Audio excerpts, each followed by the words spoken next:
They've almost 2 centuries between them, but that didn't stop 2 incredibly brave war heroes from taking to the skies for a thrilling ride in Spitfires to mark their birthdays this year. Yeah, I mean, they're just incredible. I want them to be my best friends. They're seriously daring. Dorothea Barron is 99 years old and Robbie Hall is 101. And they were thanked by the Taxi Charity for military veterans for the critical roles that they played in the Second World War. And as you can see, they are with us now, looking super glamorous. Oh, you're everything but only that, for sure. You might be older, but you're both glamorous old ladies, if you don't mind. Totally agree. Now, you've not seen yourself do that before. We haven't. What do you make of it?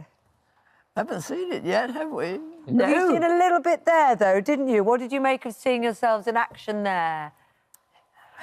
We can't see, we're both too old. But you did do loop-the-loop. I know the feeling. In the film, you said the best thing was the loop-the-loop. I wonder what it was like at... I did that twice. Yeah, what did that feel like? At 101 and 99 years old, as we like to say 70 plus VAT, what did that feel like? Wonderful.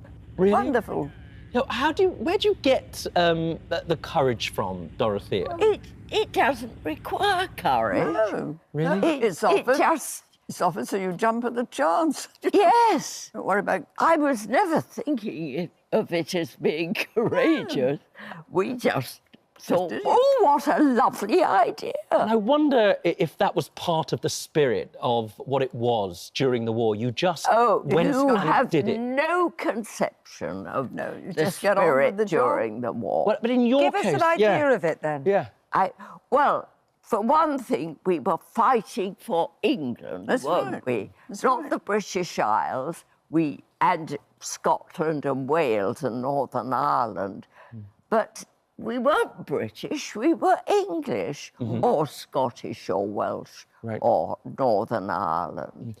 And your role, Dorothea, in fighting for freedom, and yours as well, Robbie, was extraordinary. You taught people how to signal, right?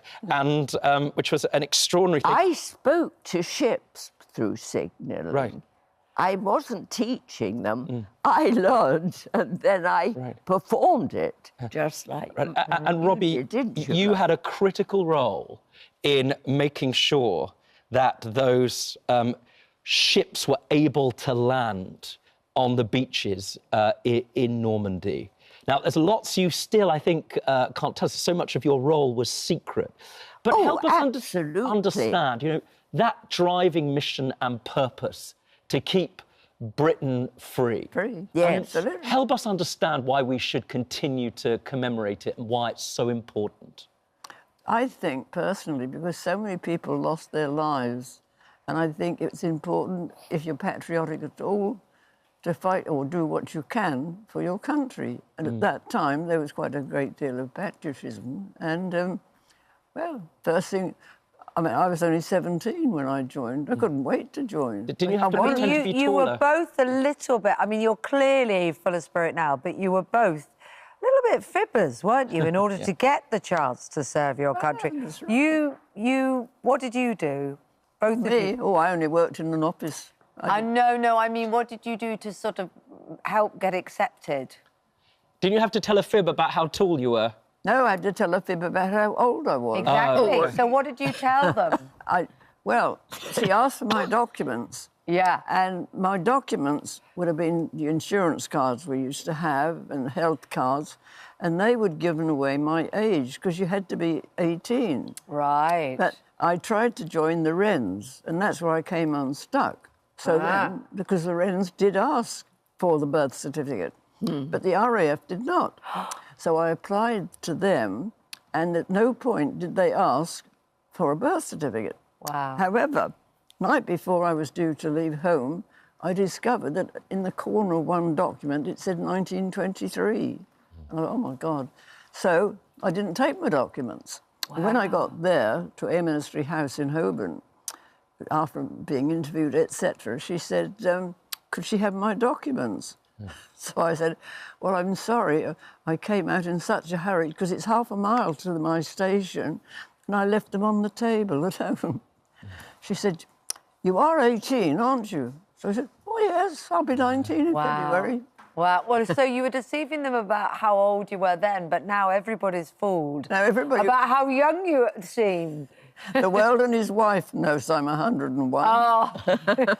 I've just come back from the Netherlands, celebrating there, and we were taken to The Hague to the British Embassy. Wow. And the lady came over and had a word. She said, I remember you from May. So I said, yes, that's right. Anyway, a few speeches, and then Dick gets up and he's made 2 or 3 words, and he said, Robbie over there is 101. She's going up in a Spitfire on Thursday. So everybody at the embassy knows I'm 101. Oh, well, you don't... I mean, I don't know how 101 is, but you just seem so sprightly to me. And you, Dorothea, you're the one that had a little trick to make yourself become the right height. Oh, yes, what did you do? Like mad. I wasn't tall enough. And my sister was already in the Wrens, and I was dying to get it. So I cut out cardboard in the shape of my heel of my foot and built my height up. Then I got my hair and got it as tall and as fluffy as I could. Oh, yes, I'm 6'3". And I was about 5'2.5" at the best.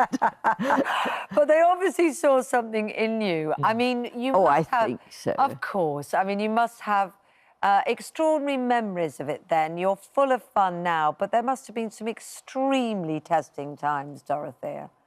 Oh, they were. I mean, it wasn't easy once you were in, because of the conditions. I mean, living in a cold Nissen hut in the middle of winter, and they had windows in, and those windows had to gleam every morning.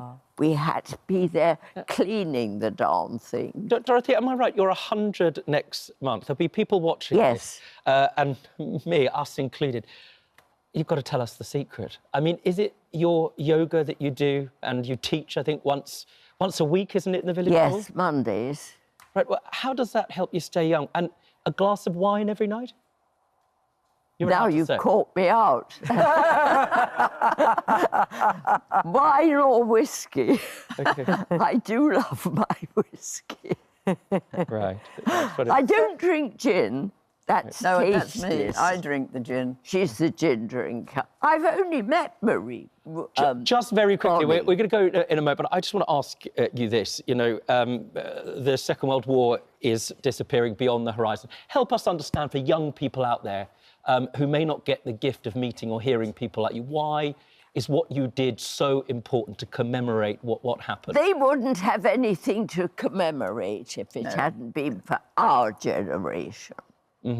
True. I hear. True. And the whole country was united. Oh, you cannot my believe the determination. Well, on behalf of everybody, you know, we're just going to say thank you for keeping us free. We would never have allowed anybody on our land. The whole land would have fought them.